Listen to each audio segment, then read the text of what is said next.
Right then, hopefully this should be live and recording. It should be appearing on YouTube now, I think. Are you there, Matthew? Hello. Hey, Yes, fantastic. we are here and broadcasting live from various parts of the country, socially distanced from everybody. So I'm just here really to take a minor role, really. I'm going to hand over shortly to the person who's got the major role. I'm going to hand over to Dr. Craig Lashford here, who is one of our lecturers, a senior lecturer at Coventry University, who's been studying things to do with water since time immemorial. It seems to me one of his older colleagues, shall we say. And so Craig's going to be talking to you today about bringing together some of the A-level syllabus that you have been hopefully working on or looking forward to working on over your studies, whether you're locked down or whether you're able to get into the field and do some actual field work, which would be amazing shortly. He's going to cover that, but also I think shoving a few bits of his own personal research as well, because Craig's been actively working on this discipline for probably about a decade now.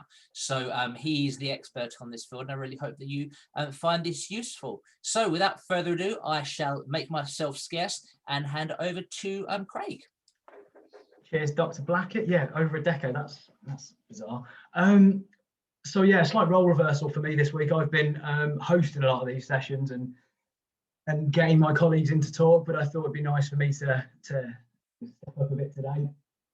So when I set this up about a month ago now, thought about my title, and I thought about kind of looking at the water cycle, because as Matt said, that's what I do, that's what I'm interested in. And then I started to think, well, what other bits could I talk about? Oh, land use change, that interests me, as does climate. And then over the last kind of couple of weeks, I've been putting all that together. I realised that that's quite a lot to fit into 45 minutes. So what I normally teach probably across 2 modules, across multiple years at Coventry, I'm kind of condensing into 45 minutes. So please feel free to send me any emails if anyone's interested after this session, if there's anything you'd like to get involved in, or any questions on my talk, please, send an email over. But before I really get started on what I want to talk about today, I want to just do some of the admin. So just talk about some of the future stuff we've got coming up. This is the 3rd in the series of the Coventry University webinars. We've got my colleague, Dr. Jade Catterson, who is the course director for human geography here at Coventry. She's taking very much a human geography approach for what I'm talking about today, some of the land use change particular stuff. We've then got Dr. Charlie Hill Butler, who's doing some GIS science, so she's the course director for geography and natural hazards. Then we've got Dr. Dave McLaughlin, who's doing something on geographies and humanities, and then Adrian Wood, who's doing on climate change, the cryosphere. So that's kind of the next 4 sessions lined up. So keep an eye on social media for it, but also for teachers, if you can send me an email, please, I can get you added to our mailing list, and I'd be quite useful just to have a bit of an idea of exactly who's engaging in this and what schools are engaged in these sessions, really. These will continue. We've spoken to colleagues, we've got staff involved in these all the way through to, we're hoping to kind of April, hopefully on into Easter time. I know Matt mentioned in his session that he's got a couple of other ideas he might come back and talk about as well. So we've got a good few things coming up, so hopefully some really exciting talks for you guys. But also just to say, we need to thank the RGS and the Geographical Association for sharing this quite widely on social media, so thank you very much to them. Please keep an eye on the RGS events page. Our stuff will go up in there, but other fantastic seminars as well. And they've got some excellent reading resources as well for A-level students, so have a look at that. So that's, I think, the admin side out of it. If you've got any questions, we've set up a Mentimeter. So you should just be able to, hopefully, with your phone, just take a picture of the QR code there. If the QR code isn't working, if you go to menti.com and put 5558676 in, that should take you to the Q&A. And Matt is staffing that, so he'll keep an eye on that, and we'll do a bit of a Q&A at the end of any questions that are coming in. There is a bit of a lag, so please don't leave all your questions to the end, because I think there's about a 20-second lag from me delivering to it appearing on YouTube. So please don't leave all the questions to the end, because they might get missed. Send them through as they come in, really. If obviously this isn't going to appear on every slide, I've added the Menti link in the description of the YouTube page. So a bit about me. Matt mentioned, yeah, I've been studying, researching in water really now for the best part of a decade. I did my undergraduate at Coventry. A nice little photo of me on field research when we could do field research, doing some coastal surveying. But I then went on to continue to do my PhD at Coventry. Matt was actually one of my supervisors, and I researched SUDs, sustainable drainage systems, and flood management, and looking at different configurations of SUDs and different methods of flood management and how we can try and reduce flooding, particularly in light of climate change. And then since then, I've continued lecturing at Coventry, and I'm now the course director for physical geography. So if anyone has any questions about the BSc geography degree, I'll touch on it as we go throughout this.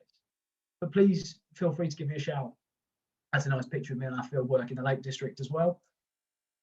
I've put my Twitter handle on there. I'm not exactly a prolific tweeter, but I will be tweeting out about all of our future seminars. So if you are interested or you want to follow me, please give me a follow, and you'll get hopefully a bit of information about that. And if I get more people following, I may actually have to start actually tweeting. So yeah. Now, I quite like, now this is really challenging in this environment to do things like this, I think, and I'm sure all the teachers have found this, to try and keep engagement up when we're remote. My teaching style is very much about having interaction. So having interaction when I'm sat in my study away from you all is really challenging. So I've set up another Mentimeter Q&A. Now, if so I'm keeping an eye on this. Just what I would quite like, it won't override the previous one. It should hopefully open it up in another tab. But if you can, if you're watching this live, if you can again, take a snapshot of that. And if you can give me, please, any examples of flood management you can think of. I've got my iPad next to me that I'm going to hopefully see them coming up on. So please don't send your questions to this link. I just simply want flood management strategies. And I'm going to have a bit of a think about those and play around and have a discussion around them. Kind of halfway, going to return to about halfway through my presentation. It's the main way I could think of having a nice bit of interaction throughout, really. So I kind of wanted to start this whole talk really by thinking about the future. And I thought it was a really nice place to start when we think about why geography is fantastic. I am a very, very passionate geographer, and I'm unapologetic about that, because I firmly believe that geography is the best degree to do. And the reason I believe that is, regardless of that big C word that's hanging around our necks at the moment, the biggest issue facing us in the medium to long term, we know, is climate change. And we know that those impacts that we see with climate change and the changing environment are going to be significant. And it's geographers who are at that perfect position to really try and combat that in the future. We are the people who study the space, the place, and the environment that really give us the tools, and will continue to give us the tools in the future to be able to ensure that we are sustainable in the long term. And that's why I think geography is so fantastic. And again, I'll keep coming back to that. But from my talk's point of view, we've got the temperature on. Hopefully you might be able to see this. You can see my cursor. So if you can't, I'm going over the temperature column. You can see, yes, the temperature is going to change. We're going to get warmer. But what I'm particularly interested in is this rainfall diagram. And this is all taken from the UK climate programme. So the UKCP are models that were run by the Met Office. They run them periodically. I think it's every 7 years or so. Yeah. And they're using their supercomputers to look at how the environment is likely to change as a result of climate change. And what are our likely impacts, or what are the likely impacts of that? So what we've got here is the RCP 4.5, which is the representative concentration pathway 4.5. So it's about the middle emission scenario. They're different approaches, different terms for emission scenarios. So we're looking at broadly a middle emission scenario, and we're looking at the 50th percentile. So it's as likely to happen as it is unlikely to happen by the end of this century. So this is these are the maps they produced by the end of this century. If you go on the UKCP website, they've got some fantastic graphs all around. It's been linked to the BBC recently, where they've started to look at kind of more localized impacts as well of climate change. And you can start to see what's going to happen more in your region. But what we're looking at here is we can see that in the UK, in the winter, we are likely to see by the end of this century an increase of about 20 to 30% in this scenario. There are different scenarios depending on different representing, RCP representing concentration pathway scenarios.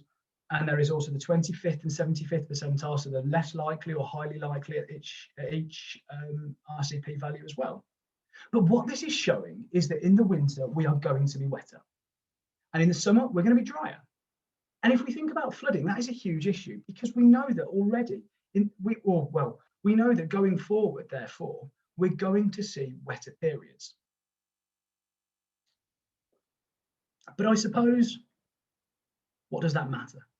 That's 80, 90 years down the line, Some might argue, who cares? Obviously we care, we're geographers, we're environmentalists. But actually, when we start to look at the data, when we start to look at the information, we can start to see that actually we are living through that change now. Now, one single event, it's very difficult to kind of put that one single event is as a result of climate change. So if we look back before coronavirus, if we look back to before coronavirus, we can remember that, or maybe you might remember, you might have forgotten, that February was really wet. We had Storm Kira and Storm Dennis come over and Storm Jorge at the end of the month, I think, come over and dump huge pourings of water all across, particularly the northern extremities or the northwest of the UK. We had significant flooding around the northwest and particularly the west of England. So this lovely little map here from the Met Office shows that we had upwards of 400% of rainfall. So that single event possibly isn't indicative of climate change. But when we start to look back at all of the data, and we start to consider that records go back to 1862, we can see that February was not only the wettest. February 2020 was not only the wettest February on record, but it was the 5th wettest individual month since 1862, and that last winter was the 5th wettest winter on record. So when we start to add all this together, we start to see that things are becoming wetter, things are becoming worse. And when we think about the water cycle, we think about flooding, our inputs to our system are increasing. Of the 10 wettest winters the UK has faced since 1862, 6 of them have occurred since 1998. And our wettest 24 and 48-hour periods occurred because of Storm Desmond. And our highest amounts of rainfall over 2, 3, 4 days and a single month have all occurred since 2009. I think the 2, 3 and 4 day events actually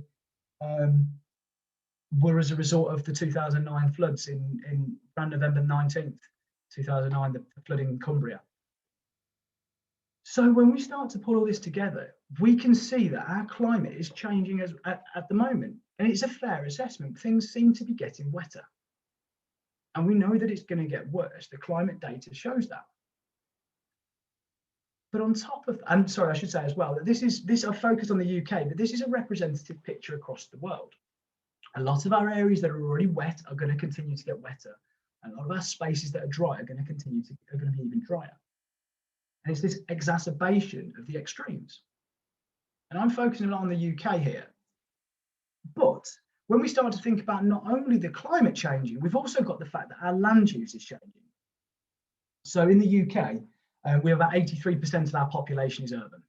So when we think that if our rainfall rates are increasing, but our population is living in quite densely populated, close-knit scenarios, we can start to build up that picture of understanding where that flood risk exists.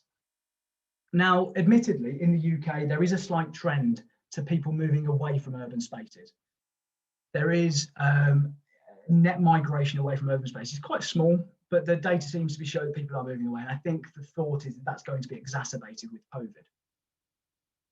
But we're going to look at land use as we come back towards the middle and end parts of this presentation, because it's really important. Because yes, there is a slight trend to potentially people moving away from urban spaces, but it's those urban centres that cause huge issues when it comes to flooding, and are areas that are extremely vulnerable to flooding. That's the word I was really after, defining people's vulnerability.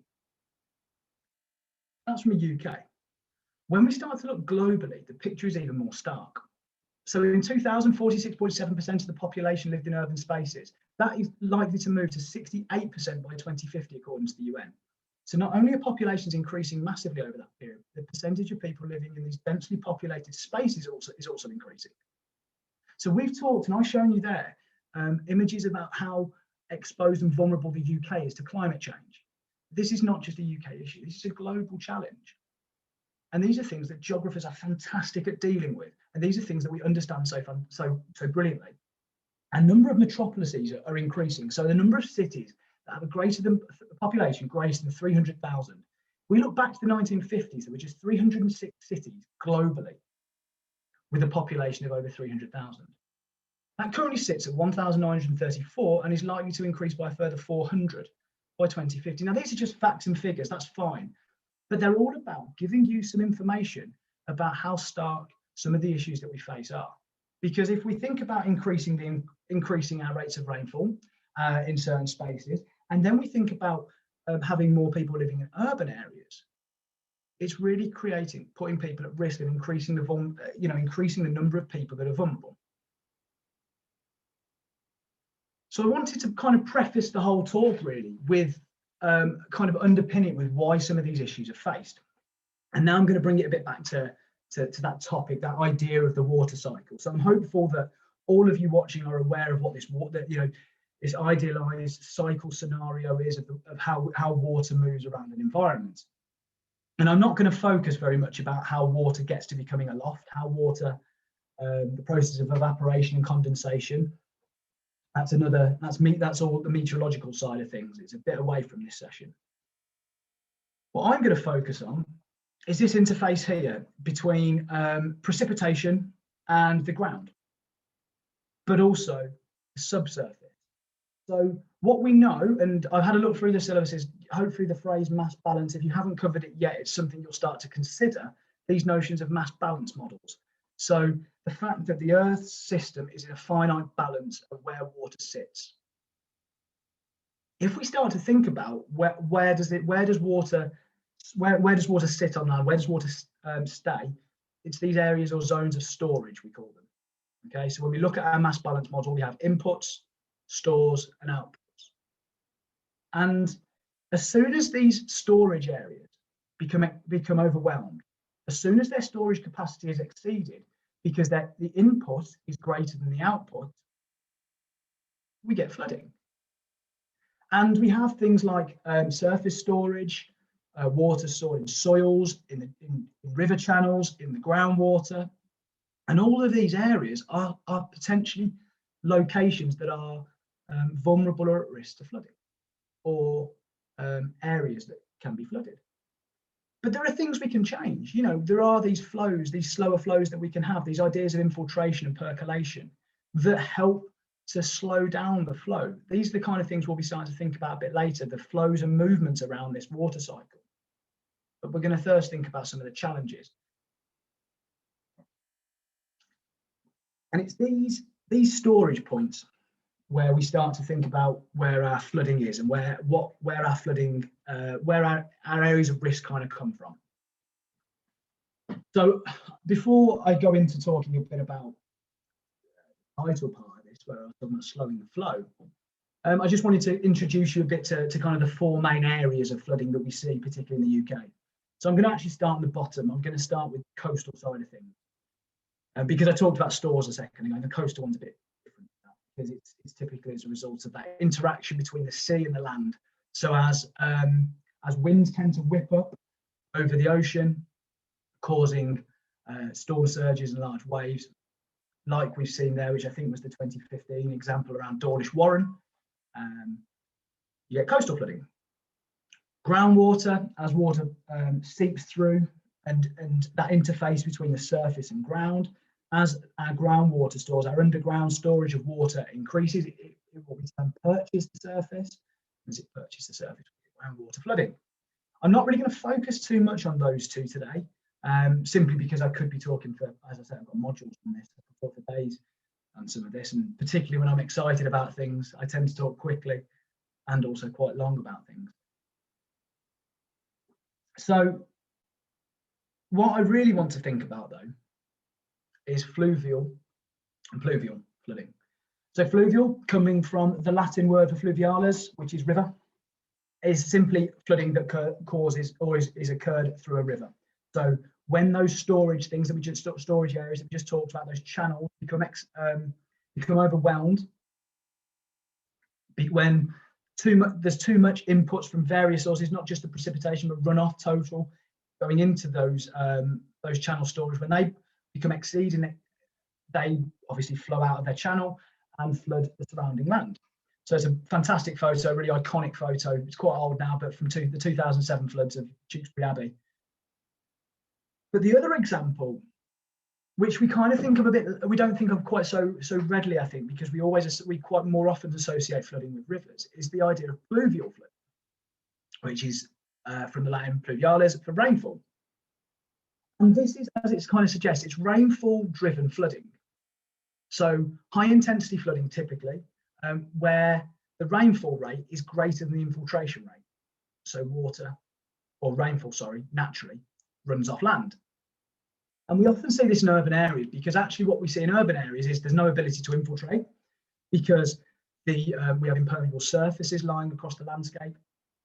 We don't have that natural capacity for infiltration, but also our drainage systems become overwhelmed. So when we have really intense rainfall, we get what we term pluvial flooding. So it's these two that I'm really going to focus on today, and I'm going to come back to when we consider this idea of slowing the flow. But before we think about that, I wanted just to take a further step back and consider, what do we mean by flood management? I'm going to in a second start to look at some of the ideas you've put up. But hopefully, when we start to consider the risks of flooding, we've just thought about how flooding exists. We thought about the fact that our climate is changing. We've considered the idea that our landscapes are becoming more urbanized. Going back, before I was even, a year before I was born, so going back 34 years, Brohal and Brundtland came up with this notion of sustainability, this idea that we need to think about the future as well as our current needs. And it's so important in flood management. It's so important to make sure that with all of these elements that are changing, with our changing climate, with our changing landscape and environment, we need to not just be thinking about what's happening at the moment, but thinking about the bigger picture. And from that have driven the Millennium Development Goals and then the Sustainable Development Goals from the UN. And by achieving sustainable flood management, you can actually tick off quite a number of these SDGs, these huge challenges that we as geographers face. And these are some of the things that particularly I cover throughout the degree at Coventry, starting to look at sustainable cities, climate action, but also making sure that our methods of, we're not increasing increasing water pollution to our water surfaces. So the number 4, life below water, and increasing and clean water and sanitation. And these can all be achieved through flood management. And it's the kind of holy grail of providing it. But I asked you earlier about what do people consider, what approaches, I'm sorry, I'm looking away from my camera a little bit, what approaches do people think about? And thanks to the 12 people that have answered. So we've got things like flood barriers, we've got river dredging, we've got levees and embankments, we've got building away from flooding. That's an interesting one. The person who put green roofs in urban spaces, I like that. Thank you. I'm not saying dislike the others, but I really like that. River straightening, embankments, channelization. Someone said natural flood management. It's a really nice answer, which we'll come back to. And traditional hard engineering. And it's really interesting, these answers, because what we have and what you've seen there is some of those processes are very much on the management side of things. So it's about trying to stop water. So channelizing rivers, okay? When we're damming our systems, some of these are still important, by the way. I'm not saying that they shouldn't be used, but I'm saying that some of these approaches are all about trying to hide water away or trying to remove it from our urban space. What we need to remember is that water is a natural process. And what we're trying to do is manage something that is inherently natural. Because we think we can control it, we think we can manage it. And historically, that has been one of our issues in terms of flood management historically, because, or flood, just dealing with flooding volumes historically, because we've tried to deal with and essentially micromanage, or not even micromanage something that is a natural process. We are now slowly, however, moving to this idea of adaptation. So when we think about sustainability, we're thinking about kind of dealing with the current and future needs. And this idea that actually water is a natural process, and that we need to think about utilising water and having it in the space that we live in.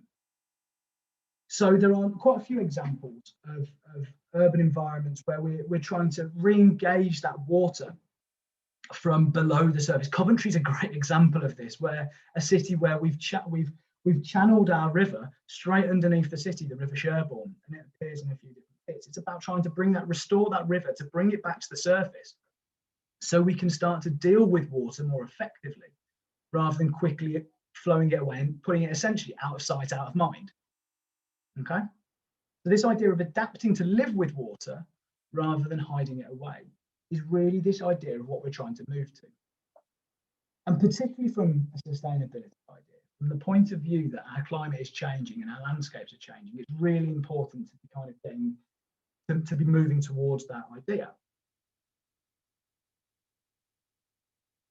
So I wanted to reflect a little bit on why I talked so specifically about urban areas at the start.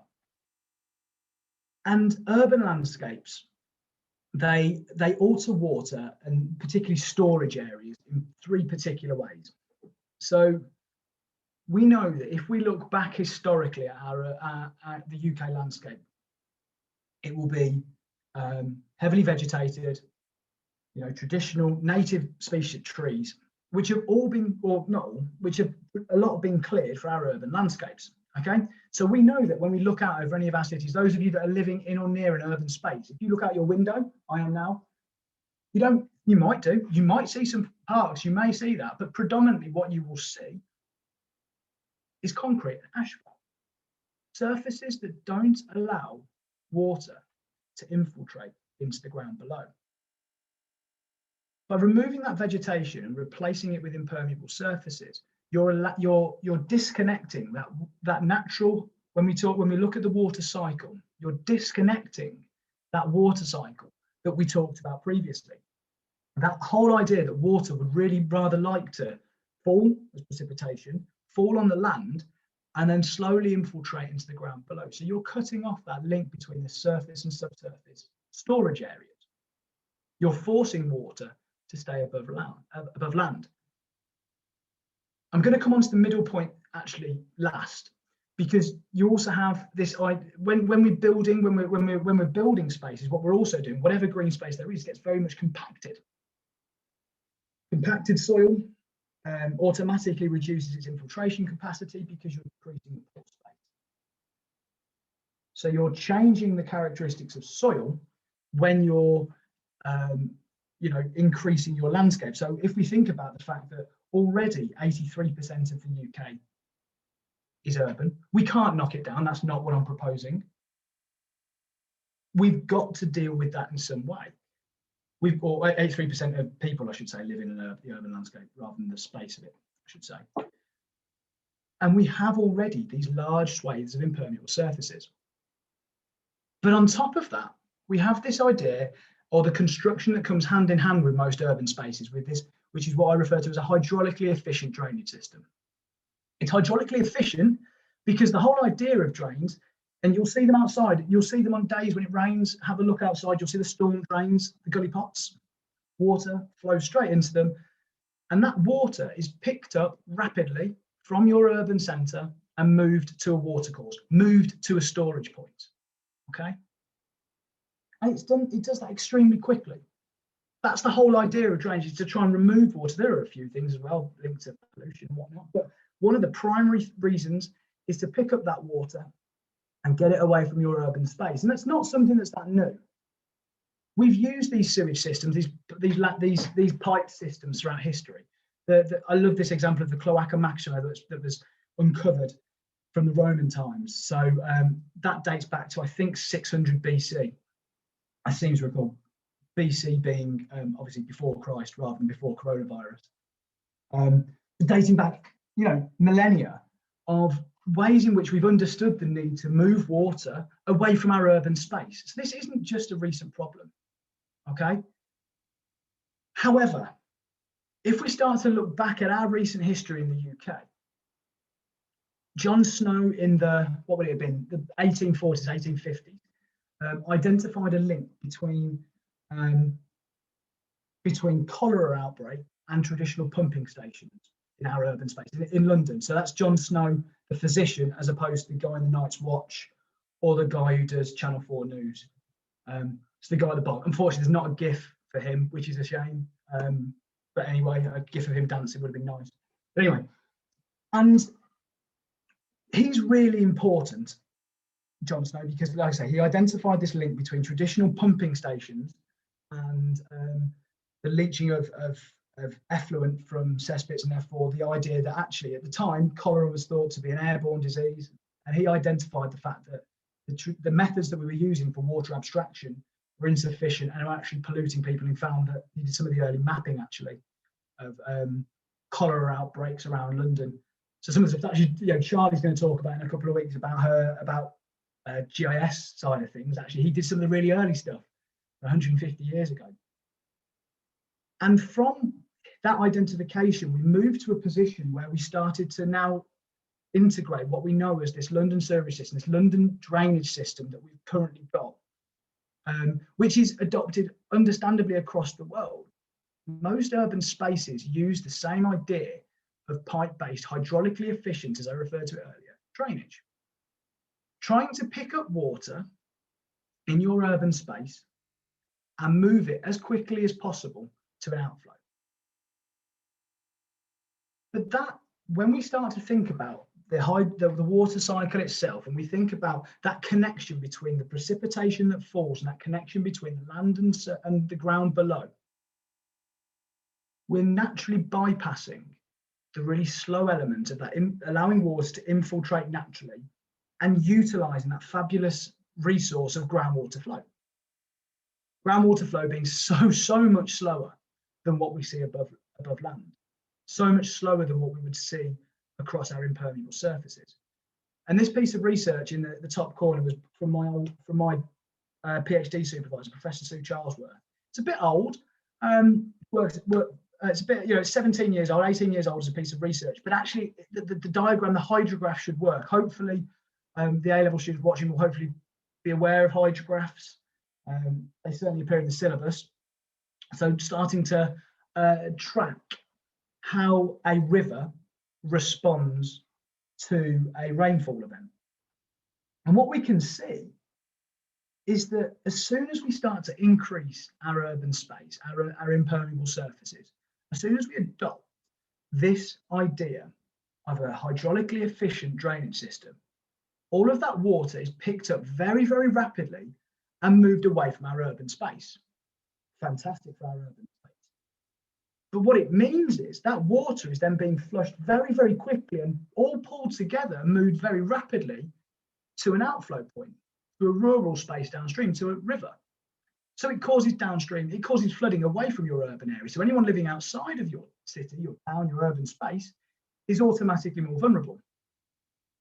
But on top of that, if these systems, if we look at what happens around such gully pots, around storm drains in the autumn when we have our leaves falling and they become blocked, and we rely on these to move our water, we rely on them because we've got this impermeable space or impermeable surface. It forces water to backflow through and we get our urban pluvial flooding. So what we're trying to think about is slowing that flow down. We're trying to re-engage that water cycle that we've lost by using different methods and re-engaging that idea of infiltration, trying to reconnect the surface with the land, with the space below, trying to allow water to infiltrate slowly into that groundwater storage zone. And we do that through something I've researched in for years, which I mentioned earlier, called SUDS, so sustainable drainage systems. Now, we could have a whole debate on their idea that they're natural because obviously they're engineered. But that's another story for another time. But they try and replicate natural processes. They increase this infiltration. This is an example from a site that actually myself and Dr. Jane Catterton went to sometime about a year or so, just over a year or so ago, just in Bicester. We're doing some research on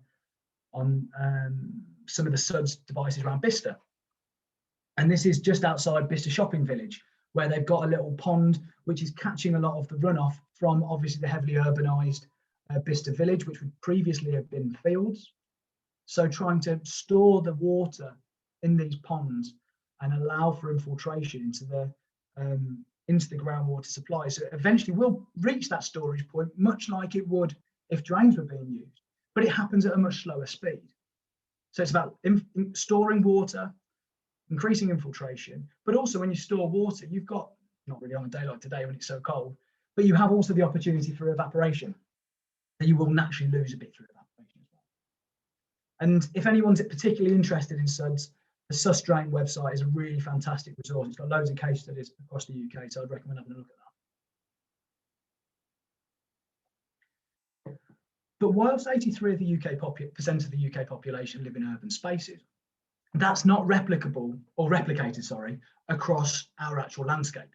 So we still know that a lot of our space is still rural. So a lot of the rainfall that falls still falls in rural spaces. So we still need to be aware of water that lands across what we term a wider catchment. And hopefully you've come across the term catchment before, because it's so important about understanding holistically where water comes from. So a catchment is defined really as the total space in which water enters a watercourse from. It's normally defined by topography. If we think about our rural landscape and how our rural landscape has also changed, our farming practices have changed drastically over the last 150 years.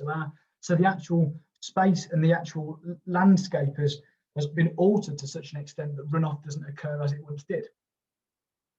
More land is farmed, more land has been deforested.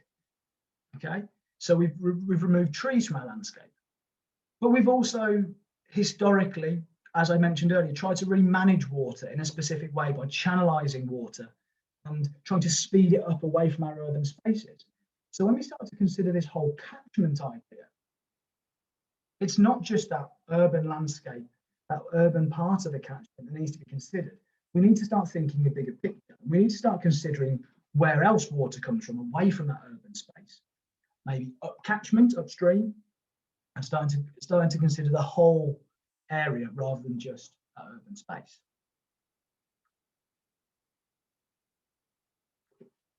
And we do that through one of the examples that was actually mentioned. So again, thank you to that person who mentioned natural flood management. We've been doing some research at Coventry. This is stuff that we teach kind of throughout, particularly second and third year, where we've started to work with local farmers and local landowners. One of my colleagues, Tom Lavers, has been doing this in and around the Warwickshire Avon, so in areas like Shipston upon Stour.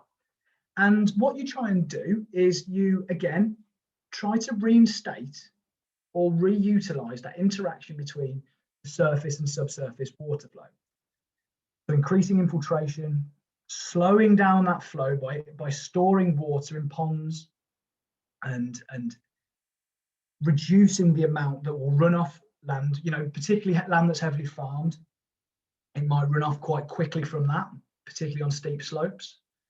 Trying to store up water, reduce the total amount of volume of water that enters that river, and therefore reduce your flood risk across the whole catchment.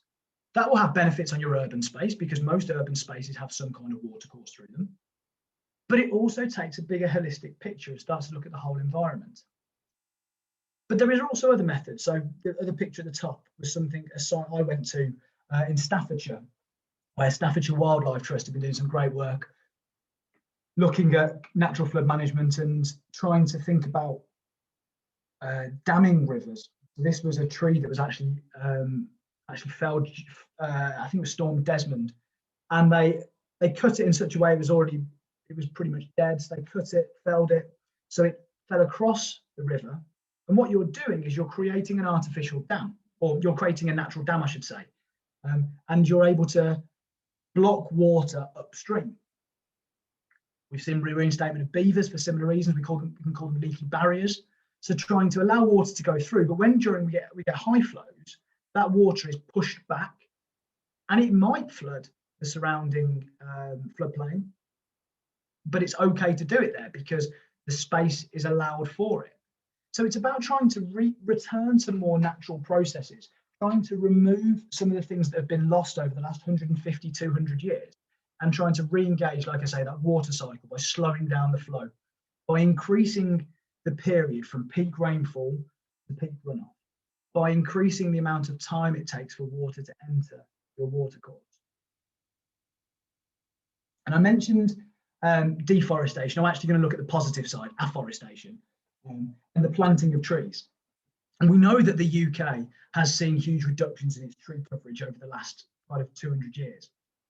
The UK, as I've put there, has 13% of total tree coverage, according to the Forestry Commission, which is far below the typical average of Europe. And the government have put reasonably ambitious plans in place. I know a lot of the other parties also had plans during the last election campaign to try and think about increasing the amount of space and the amount of trees we're going to plant over the next 25 years. So the government have released their 25-year environmental plan, which is proposing planting about 30,000 hectares of trees per year. A forester might pull me up on this, but I believe you would roughly get about 1,500 to 3,000 if you're really intensely planting. I think that the idea is about 1,500 to 2,000, I believe, trees per hectare. So when we start to think about it, that's over 30 million trees. So per year. So we're trying to build this back in, and by doing this to our rural landscapes, what you're doing is you're increasing interception. So if we think back to our water cycle model earlier, I've talked a lot about this interlink between surface and subsurface, increasing infiltration. But it's also the interception, the fact that vegetation is able to capture water and evapotranspiration and whatnot. And it's other methods of just capturing and storing water rather than it running very quickly off into our channels, into our river system and our river network. So as soon as we start to increase vegetation and as soon as we start to plant trees, we improve our soil structure. It becomes more, it promotes more infiltration, but also provides a barrier. It slows down runoff. It breaks up those connective pathways across a landscape. So water can't naturally just flow sheep flow across a steep hill. It's broken up through the trees and allows it to slow down automatically. So again, water increases. We call that roughness. I'm not going to go into lots about that, but we call that kind of increasing the roughness of a space. And what you're doing is by increasing friction, you're slowing down flow. And this is a picture from a site I've been working on with some of my students. It's the Heart of England Forest, which is just outside Coventry, says kind of Ulster Way in Warwickshire, where they're doing some fantastic work planting trees. And in a really weird circle, I seem to think, if I remember rightly, that Jon Snow is also a patron of that charity. And of all the people you didn't expect to hear mentioned twice today, I'm assuming Jon Snow from Channel 4 News fame was probably not the person you expected to be heard of twice today. Anyway, so what does this mean for the future? I noticed, and I thank people from the Environment Agency that also retweeted this out, and I thought I would give you some props as well as we were going through this, just to finish off and to bring it back about what does the future hold. Well, when we start to look back, 2007 being some of our most significant floods, and we start to look back, since then, we're doing a good job. We are providing. These methods are being wheeled out across the country. The Chancellor announced a huge payment of money towards kind of sustainable methods of flood management in the last budget. Look at the winter floods in 2013-14, 1.4 million properties were protected. But nonetheless, people are still being impacted by flooding. And we can only think that, not just from a UK point of view, if we think globally, we've got to think of ourselves, a global community. You think about all these challenges that we're going to face as geographers globally for an urbanizing landscape, an environment that is changing so much through climate change. we can only assume that flood events are going to become more severe. So we need to start thinking about some of these approaches to really engage that water cycle. And like I said, we are doing some fantastic stuff. But that to me is why geography is such a fabulous degree. That to me is the essence of why, and I was going to knock other degrees, but it's probably not the best thing to do. I was just thinking about how, how much more important geography can be than most things, because what you're studying is the environment and the space that we all live in. And you guys hold the key to understand how we're going to deal with challenges in the future. This is a news article from the BBC about flooding in Bristol, and just looking at basically that Bristol, it looks like, according to the Bristol Avon flood strategy, is going to become at risk of regular flooding by 21-25. And that's not, Bristol isn't unique in that example. Now, hopefully a load of you are still alive by 21-25, that something's changed in the ability of life. But anyway, regardless of it, we know that as we go towards the back end of this century, we know that our environment is going to look very different. And it's you guys that hold the key for that. It's that understanding of the process that geographers hold so well, that understanding of the bigger picture. And that's what we try and do in geography at Coventry. So we've got our degree in physical geography and our degree in geography and hazards, where we look at process and principles. And again, coming back to that cycle, not just the water cycle, but lots of different elements of it, and the carbon cycle and climate change. But also the human side is so important, because essentially it's people that are going to be impacted. So we don't just have you in rivers. That's a nice example of a field trip we did a few years ago to South Wales, where we got the students understanding process in the river, and therefore to think about the bigger picture. But it's also the people that are at risk as well. And that, for me, in a nutshell, is why my little bit of sell on how fantastic geography is. I really do believe it is a fantastic degree. Whether you study it at Coventry or wherever you study it, I think it offers so many opportunities. So to finish up then, as I've wrapped it on, just about the time, global climate change, we know, is going to change our rainfall patterns, not just in the UK, but globally. We know that our winter periods in the UK are going to become wetter. I've not even touched on the fact that our summers are going to become drier, and we need to think about how we can manage water in that way as well. That could be a whole other session. But we also know that urban spaces are increasing, and that really does put pressure on all of our systems, and means that we have huge challenges to deal with flooding and to reinstate some of those natural processes of the water cycle that we've lost over the last 200 years. And we try and do this through SUDS. We try and do this at a catchment scale through natural flood management. But we've still got more to do. And hopefully that's what you guys can kind of take on to the future. So thank you very much. Hopefully Matt's there. I've not sent him to sleep. And we can do a bit of any questions. Is that all good, Matt? Absolutely, yeah. Thank you very much, Craig. Very interesting talk there, and I've learned a few things myself about various aspects of the water cycle, and particularly how urban environments affect this, and what we can do to kind of mitigate some of those effects. And I guess that's all the more timely with a changing climate that we see all around us. And we have actually had a number of questions. One of them we need to work on this. A few people said that they're watching on their phone, and therefore they couldn't use their QR code because they were using their phone.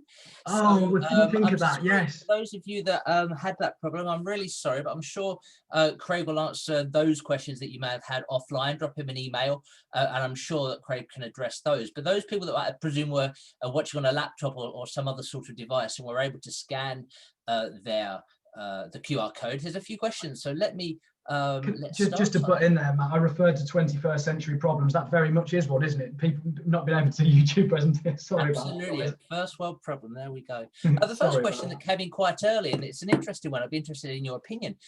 What is the most common type of flooding in the UK? Oh, so really, we see quite a lot of fluvial flooding.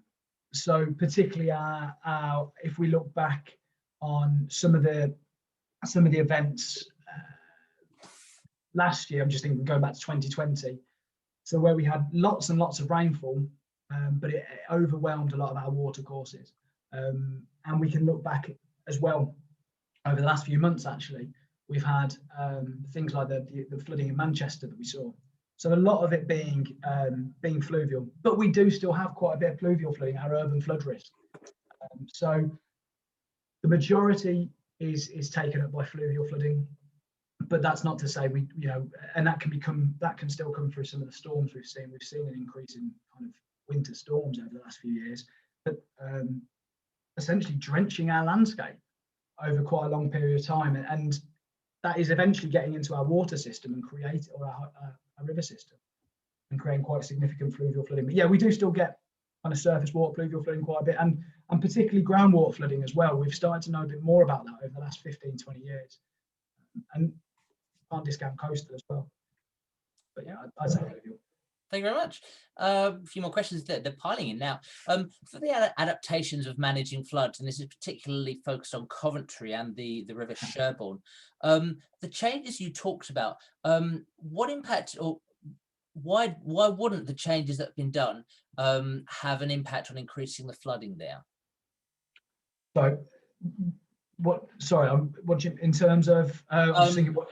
So I think the question is, why was that done in the first place? Did it not increase the amount of flooding that occurred? So I suppose that it was done because historically we've tried to hide our rivers away. We've tried to culvert our rivers up, and I think it was a Victorian process going back, well over 100 years of trying to hide our water courses away.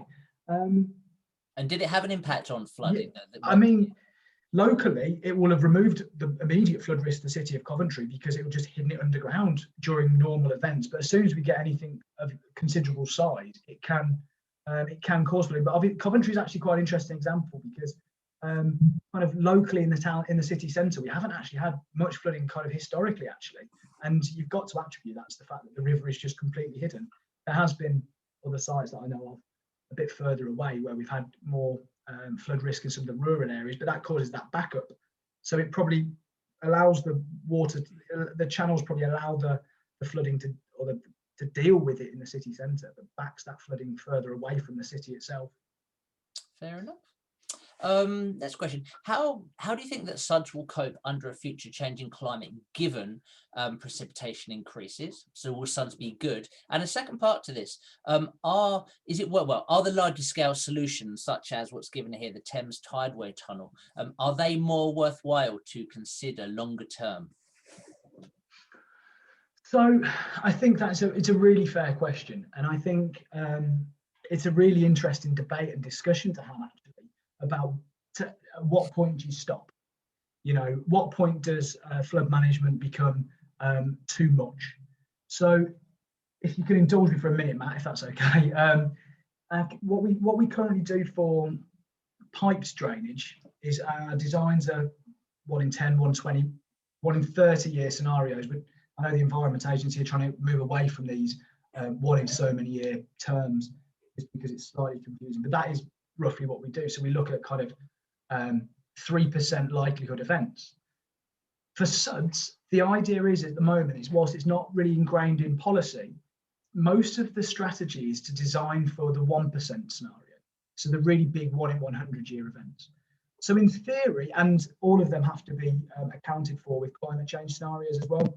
So the actual design of them should in theory account for climate change. How will they manage? I suppose only time will tell in a sense, but because they're designed, they're often over-engineered, a lot of these designs. The likelihood is they're probably going to be quite effective in the long term. Now, in terms of things like the Thames Barrier, so the Thames Barrier obviously is very much looking at tidal flooding and coastal flooding, but there is an argument that they do still have a place. These huge strategies, and all of these things I've talked about probably shouldn't be taken in isolation. There is definitely a strategy where they can be combined with other approaches where appropriate, and I particularly think for big cities that would be a financial crisis if London were widely flooded. I think there is a place for it, but I do believe that we need to be thinking about kind of up catchment areas about this idea of slowing the flow. So hopefully that's answered that. Okay. I think so. How do you think that the new HS2 plans will impact flood management, and how could they counter that? Blimey. So I actually know of someone who's doing a PhD up at Leeds on this. I know that they have done a lot of work trying to think about mitigating the direct flood risk of HS2 and trying to offset the impacts and the environmental impact. We can take a critical look at that, but I think that's probably outside the remit of this discussion. But I suppose the answer would be you'd have to take it on a case-by-case area. But I suspect that they, you know, whenever you're increasing your urbans, you know, whenever you're adding impermeable surfaces to a rural landscape, you're going to be increasing some kind of risk. Now, what that scale is, and I'm pretty convinced because I've seen some of the early plan, I've seen some of the work that they've done to try and consider that as part of the bigger picture. So you would like to hope that the impacts are negligible in terms of flood risk, but I've not looked at it specifically. But I suspect there is a marginal increase, or there would likely be, just by virtue of increasing impermeable surfaces. But if there is anyone from the Environment Agency watching and they want to send me some documents about it, I'm more than happy to have a bit more of a look through. Perfect. Is there a requirement for SUDs in city centres? For example, green space for flood and water management purposes? So there's not a specific requirement. There is a desire by certain people, and there is, from a council's point of view, councils are pushed to really try and actively include them when they're reviewing designs. But there isn't a strict set of policy at the moment that requires it specifically. But we are getting to a position where they are much more incorporated. The councils will all have, or the majority of councils have, a flood team at them, and they will take a look at making sure that new developments don't specifically increase flood risk, and if they do, having to think about offsetting that in some capacity. So if we look at, I'm going to move away a bit from urban spaces and look at kind of new build housing environments, a lot of them you'll see now with kind of attenuation ponds to try and offset that flood risk. But there is no hard and fast requirement, shall we say, of city centres at the moment. Fair enough. There's a few more coming in. And there's a couple I want to come back to because they're actually about the course, so I think we can talk about that afterwards. Do you think that the COVID pandemic has had or will have an effect on climate change and therefore on flooding? Big sigh of me thinking and contemplating. I think, logically speaking, or just thinking about the economy, I think we're going to have to consider the impacts. I think the economy is going to be impacted. I'm not an economist, I don't know how much by, but there are going to have to be cuts, you would assume. So my hope is, and certainly the Chancellor acknowledging some money towards that, towards kind of innovative methods of flood management in the last budget, and still looking forward to push ahead with their environmental plan, does at least suggest they're still trying to push ahead with some of these ideas. But from an economic point of view, it's quite, you know, one of my concerns was that the severity of the flooding of 2020 was forgotten because it happened in February, simply not even 6 weeks later, kind of a month later, we were locked down. And, you know, it's quite easy, I think, for the wider public to forget about that. I know the Environment Agency certainly haven't, but you know, it's quite easy to forget about it. And actually, sometimes it needs that public will as well to remind, you know, just to get stuff done. And I think from an economic point of view, there is obviously the possibility. I think that'd be fair. It was the last field trip that Craig and I actually ran was down to Tewkesbury and that sort of area, looking at the flooding. The whole town had been, well, half closed off when we went for a recce, and then by the time we got the students there, literally the week before the lockdown, a lot of the mud had been cleared up. But yeah, the impacts on that town are significant on a yearly basis. Yeah, it was Tewkesbury. I think it was Upton upon Severn we went to, wasn't it? That's right, yes. Where do you draw the line between pluvial and fluvial if rivers flood as a result of rainfall? Very good question. Yeah, it's a really good one. My way of kind of drawing the line tends to be because yes, you are right. Rivers will flood because of rainfall. If there is no river involved at all, that's normally my standpoint.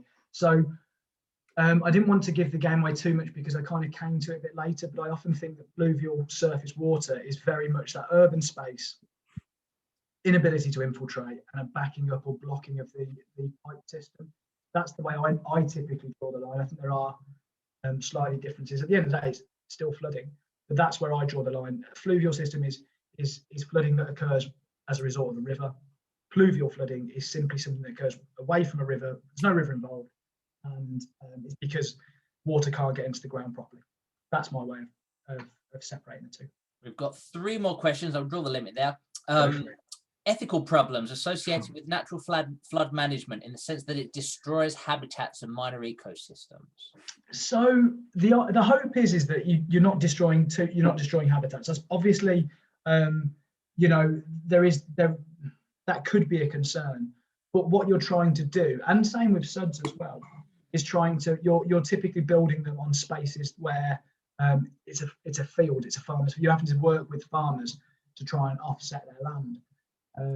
I suppose using Countryfile as an example to A-level students probably isn't the best example, but I know that one of the primary things that we try and do is actually try and use more ponds. So and I know that Countryfile 2 weeks ago, Matt Baker did a whole thing about how he built a pond in his garden and the wildlife that came to that. So you can really increase your biodiversity if it's done properly. But you are completely right that it has to be done. You know, that it's not just about the flood risk.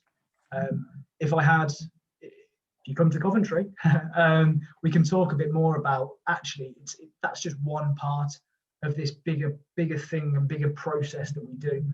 When we look at things like natural flood management, we also need to consider the impacts on water quality.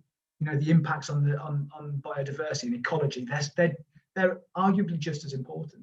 So actually, it would be very much not trying to destroy them. It's very much trying to reinstate sites. And that's actually what one of my colleagues, we do quite a bit of.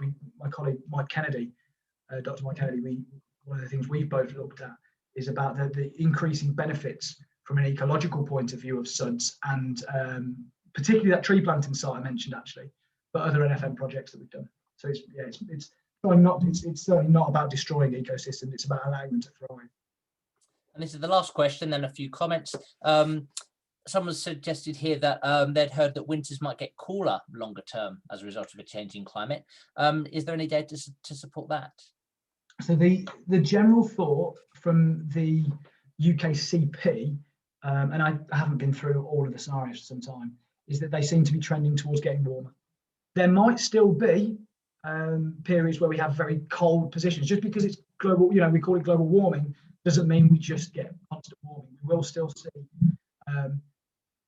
the increase of these really, you know, potentially increase these really cold snap events, typically because of a changing meteorological position and a change of the position of the jet stream. Ultimately, if the jet stream is pushed further south, it can allow for that colder air to push further south. So we could still see those extreme cold, and actually some of our extreme cold could become even colder. But the general trend, looking at the UKCP stuff, is on average for our winters to actually become a bit warmer. And obviously warmer weather tends to mean more available precipitation. Excellent, thank you.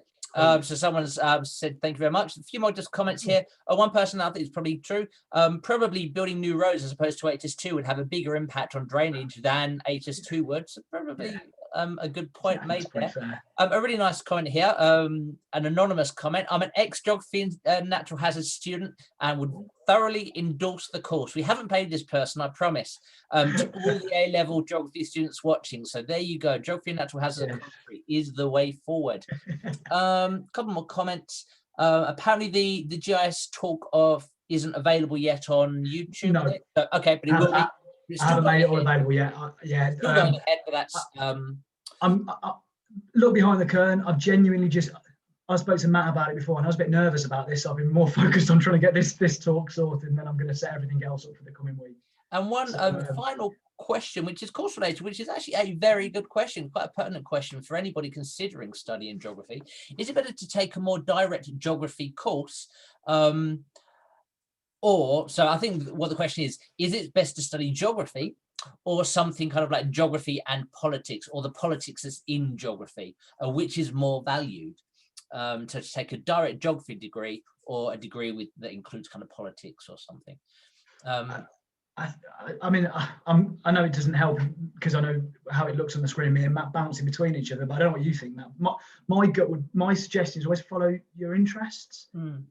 If you have a particular real interest in politics, either find an institution whose geography, because the thing with geography and why it's so fantastic is it covers so many different areas. So different institutions will have different areas of specialism.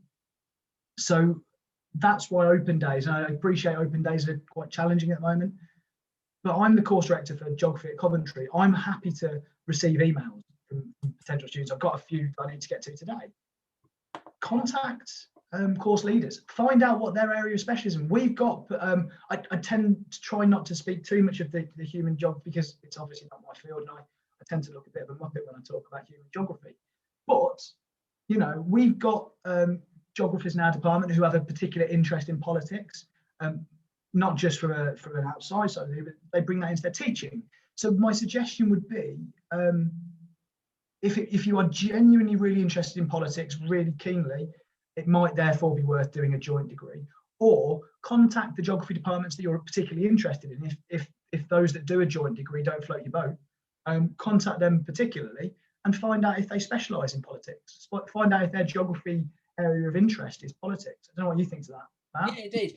If your passion is geography and politics is a side link, then do geography. If you're interested in more politics, then perhaps don't do geography even. I mean, you have to follow your heart. Geography, one of the benefits of geography as a degree is that it is so broad. One of the downsides of geography as a degree is it's so broad. It has pros and cons. You've got three options, obviously, at Coventry. You've got the Human Geography BA, the BSc for Physical, or the BSc Geography Natural Hazards. I know in other institutions they offer things like geography and politics, geography and a language, geography and something else. So it really, there is no right or wrong answer here. Generally, an employer that's looking for people for geography graduates, which is probably 80% of them, that, you know, geography is a very well respected degree, they don't really mind if it's geography or geography and politics. However, you as an individual, it's important, you're going to be studying it for 3 or 4 years. So yeah, I think what Craig suggests, follow your heart and check the course guidelines to make sure that if you're interested in politics but you want to study geography, make sure there's some politics for you to study. Don't sign up to geography and natural hazards if politics is what you want. However, if you're more of a generalist, you're still not sure what you want, or you just know that you love geography, then sign up to any geography degree really. Ours have quite a lot of flexibility really in the first year. You can flip and flop between them if you need to, if you feel that one isn't kind of floating your boat. So that would be my advice there. But if you want some more advice on that, whoever this is that asked that question, please get in touch with me or Craig, and we're happy to, there's an email address. We're more than happy to talk those options through with you. It doesn't all have to be by email nowadays. We have these things called telephones. We can do it the old fashioned way as well. So yeah. And that's all our questions then. So thank you very much, Craig. We've still got some hangers on there. So hopefully those 40 or so of you that are left watching have found this really useful. And I'll hand back to Craig now to kind of summarize and to just reiterate what's coming in this season. Yeah, no, thank you very much, Matt. So yeah, thank you so much for listening to me jabber on. If you've got any questions, send me an email. But most importantly, for the teachers, if you can let me know, please, and I can get you added to the mailing list so you're kept in touch with what's coming up. I will, over the next few days, start to send out a YouTube link and put it all up for the sessions from Dr. Charlie Hill Butler onwards. And you should get a bit of information about that. But yeah, keep an eye on my Twitter, keep an eye on Matt's Twitter as well. You can find both of us from each other, probably because we've both retweeted each other in the last few days. Also, contact Craig for recordings of previous sessions. So I know that some people have only been made aware of these in the last couple of days. Drop Craig an email and we can provide you with links where you can kind of rewatch them. So we can't actually provide you the whole video as such, it will be online, but that can be kind of just streamed as you would like, or your students can stream it and watch it to their heart's content. Yeah. So thank you all very much. And I look forward to seeing you all next week for Dr. J. Katson's talk. Cheers, guys. Thank you. Take care, everyone. Goodbye.